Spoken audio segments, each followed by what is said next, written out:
Hello everyone and welcome to my channel. My name is Crown and today we are going to have some more stories that I hope that you will enjoy. But before we start, it will be so much appreciated if you would subscribe to the channel, like the video if you enjoyed it, and maybe leave a comment down below. These simple clicks would mean a lot to the future of this channel and really reward the effort that I put in every day. And now, without further ado, let's go! First story. Clear the snow off my sidewalk. You have to. I find some people, if you do something nice for them, get to feel entitled. I have a backpack leaf blower, great for snow in winter and lawn care in summer. Does a great job and is fast. I'm up really early and do my walks and my rental properties as well before they get walked on and back down. I was also doing the walk of my neighbor next door to me as a courtesy. She is a paramedic in the city I live in, so able-bodied. One day I did not walk her, no time. Got up late to do anything extra and still make it to my regular job. When I got home, she came out and yelled at me for not doing her walk and how she had to do it herself. She also told me to make sure I did it from then on since I had been doing it and now had to do it all the time. I just stared at her. Well, it snowed even more that night, so I was again out early and did just my walk. Side note, I do the walks of a retired couple, both in their late 80s down the street, 5 houses from mine, and another house near one of the rentals we own. She is 79, and I saw her outside one time with her walker trying to do her walks. I went over and told her to go inside, and I blew the snow away in no time.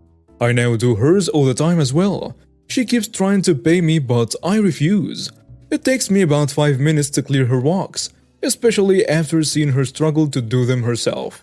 My paramedic neighbor dropped a note in my mailbox that day, saying how I'm a bad neighbor for not doing her walks and she will call the police if I don't do them. She also put on the note how she's good friends with the police, since she's a paramedic, and that I will be charged. She put her name at the bottom of the note. I took the note, went to her place, nicely knocked on the door and told her that I had been doing her walks as a courtesy only but not anymore. I mentioned she was able-bodied and could do them herself from now on. I said her boyfriend looked healthy as well and he could do them. She cursed and swore at me. Again. I said nothing but left. Yes, I wanted to. Then the next morning I took the note, my day off, went to the head office in my city for the paramedics and talked to the district manager. I gave them a copy of the note and told them of her attitude and how bad an impression she's given of the ambulance or paramedic service. He thanked me. Apparently he then called her in to go over her behavior. Yes, she was in her uniform when she yelled and cursed at me. She got a reprimand placed on her file and told to keep her temper in check. Her boyfriend, a nice guy, came out the next week and told me what happened. For those who will ask, she got in trouble because she implied her position gave her authority with the police and was trying to make it appear she had a special relationship with them. Also for disgracing the uniform by cursing and swearing at me. Next story. My mom technically roofied me. A little backstory. I have extreme sleep apnea. Not the type that makes you snore, but the type that wakes you up right as you're drifting off to sleep, gasping for air because your body forgot to breathe for the past 30 seconds or so. Because of this, I get very little sleep. I was never close to my parents as they seem to follow the same trend as every parent on this page. They will be extremely overbearing and will gaslight the hell out of me. Anyway, all that kinda went away when I moved out of state to go to college. It was great and I didn't have to deal with them. I was by myself. I had a girlfriend and life was going good. Until I got the text. My mom said that she wanted to meet with me to talk. I met her at the coffee shop that she requested at the time she requested. But I was 1.5 hours early. I don't really blame her since she's coming from out of state. When she finally got there, she didn't greet me and didn't even show emotion. I knew it was serious. Then she cracked a smile and said sorry, as if she couldn't hold back her laughter. Then she flat out told me that my great uncle had died, and they had already had the funeral and will be reading without even telling me. I was obviously pissed as I was extremely close to him. Not only personally, but his cabin was only an hour away from me on the Fork River. She told me that I got his cabin in the will, which lowered my anger as she had at least been truthful to me. Unlike other parents on herein, I can finally move out of a college dorm. Then I saw that she had that look that every mom has when they want to say something. I asked her if there was something she wanted to say. She gave me a dirty look and said, "I've heard you're going to the doctors to help with sleep." I said, "Yeah, how did you know?" She told me it didn't matter and that I needed to mind my own business, which was quite ironic. She then said, "Why are you going? You should just take a sleeping pill." I said I have. In fact, I've tried almost every sleeping supplement in the book, and that doesn't help with it. In fact, when I told my doctor about it, he looked scared and told me to never try taking sleeping pills with this type of apnea. She then just said, "Huh," and then said, "I forgot my sunglasses in the car. Can you go get them for me?" I said sure, even though it wasn't a bright day at all. In fact, we were on the brink of one of the worst winters Miss Zola has ever seen. I went to the car, grabbed them, then came back and gave them to her. She said she had to go, and I was confused as to why she needed me to get her sunglasses if she's just going to leave. I just shrugged it off though. I stayed there for a little bit until I finished the work I was working on and continued to drink my coffee. I then headed back to my dorm, which was 2 blocks away, so I just walked. I got into the dorm, closed the door, then I saw I had tunnel vision. My girlfriend was forensically standing over me while calling on the phone at the same time. I realized I was in my bed, and then I couldn't breathe at all. I started to panic, and within a matter of seconds, I was awake in the hospital. It turns out I got into the dorm, closed the door, did not acknowledge a word my girlfriend said to me, went to the bedroom, laid down, and started sleeping. Since it was kind of late, she started getting ready for bed too. When she was finally heading toward the bed, she saw me completely arched backwards, gagging and holding my neck. I was suffocating and I didn't even know it. She called 911 and the paramedics arrived just in time to get the oxygen mask on me. They later told me that if they hadn't gotten there when they did, I 100% would have died. It was a quick recovery. I was in the hospital for no longer than a week. Then I got my blood test results. It turned out my mom had snuck 4 times the amount of melatonin, I'm using melatonin as a filler word, as I was too dazed to hear what it was they exactly said. That someone my size would have needed to pass out on the spot. She put that into my drink. How I didn't notice, I have no clue. But that was the final straw. I made sure to press charges as that was a near attempted murder. The judge had all the evidence they needed to prove me right, and I nearly instantly won the battle and the restraining order was placed. The only downside is the only time I can see my brother is with my dad only, but I'm sure they couldn't care less. Next story. My ex-to-be mother-in-law fired me unrightfully, so I destroyed her company. I decided to share my story. It took place 17 years ago, but I feel like it belongs here. At the time, I was 20 years old and dated my first true love. We had been together for 1.5 years already and everything was just going great. Her mother really liked me and she had her own company which traded fashion clothes for kids, and she made a ton of money. They needed someone to drive one of their 3.5T trucks, and she came up with an idea to hire me. I was unhappy with the job I had, so as a win-win situation I accepted her offer and we started working together. That job was okay even though I had to work a huge amount of overtime, and she thoroughly introduced me to how the whole company worked. She had a huge storage facility, a store and 2 trucks, one that I drove and a big one. I worked for her for like 1 year, and in that time, I knew every single thing about the company because she trusted me with the dirty secrets. This later came in handy. And this is where things took a huge turn.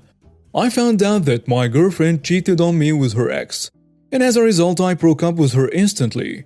It was an ugly situation, and after it went down, I called her mother and told her what was going on and that I don't want to mix things with business. so I will still be there for work even though I don't want to see her daughter again. She said everything is alright, but of course she sided with her daughter, and I feel that she's mad at me because of the breakup. I went to work and acted as a professional should, and took all the drama aside. However, soon after she singled me out, she started looking for mistakes so she could discipline me. This has been going on for months, and I realized she was just waiting for an excuse to fire me, but I wasn't going to give that reason to her that easily.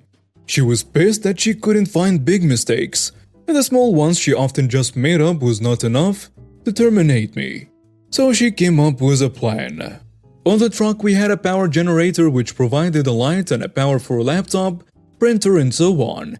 It worked for 2 ways, with fuel when we were on the road and with cable, in case we were at the storage. But it was not made by a company. They just hired an electrician for that and he made an error. So we had to flip a switch all the time if we used it with a cable connection, otherwise it would burn down. As I loaded the truck, she convinced a co-worker to flip the switch back, and after a few minutes the lights were gone and I noticed something was just wrong. It burned out, of course, but I knew I didn't forget the switch because I had been loading the truck for an hour and it only took 5 minutes tops to fully burn out. So it couldn't be me. She didn't even hear me out, started yelling, fired me on the spot, stated that she was going to pay the repairs out of my last salary, so I wouldn't expect any money from her. I did not take that lightly, and I told her that I don't think you want to go this way with me. But she refused to listen. It took a few days for me to cool down, but I wanted to give her a last chance.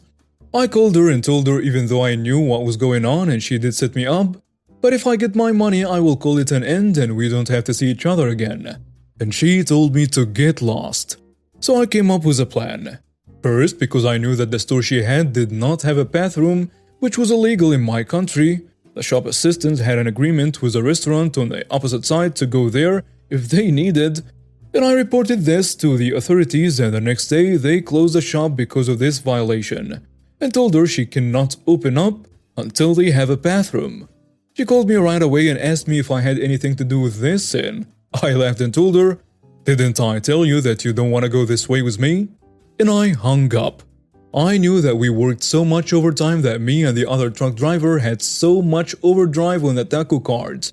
It records how many hours you drive and how fast, when you stopped. So I called the authorities again and told them everything. They went and checked all the records and gave the company a brutal fine. She sent me obscene text messages all day long after that. And I replied, "Ain't done yet." Then silence. A few hours went by and my phone rang. She called me and asked me if we could talk it over. She even said she sent me my last paycheck. But I shut her down immediately, and I told her, too late for that. And I called the fire department and told them that the wires they had in the walls of the store were outdated, which caused short circuits daily, and that they only have 2 fire extinguishers for the whole place, when they should have like 12 to 15. On that very day, they had to close the storage as well as she lost the last place where she could make money for months, until they got everything up to date and renewed all the wires, which cost a huge amount of money. Because of the fines she got from the different authorities, she couldn't afford these renovations, of course. A few months later, she filed for bankruptcy. I know because my ex-girlfriend called me with, "I hope you're happy, you jerk. You made my family bankrupt." I never got my paycheck, but at that point I didn't even care anymore. I was happy with the outcome. I hope you enjoyed my story. An update. I got a bunch of messages from people asking questions and I thought the best way is to make an update instead of typing the same thing to everyone over and over again. Let's get into it. So after a few months, the tax department, or as some of you know it, the IRS, took almost everything from her. Store stuff, storage, trucks, and the whole 9 yards. She got so many fines from different authorities she could not pay it. So after everything was gone, she sold her house, moved to a smaller apartment, and never owned a business again. As far as I know, she works in a store as a clerk, and things are not just looking good. My ex-girlfriend, well, she got married to the next guy and now they have 4 kids. After the second child, she really let herself go. And now I'm really happy that I did not have a child with her.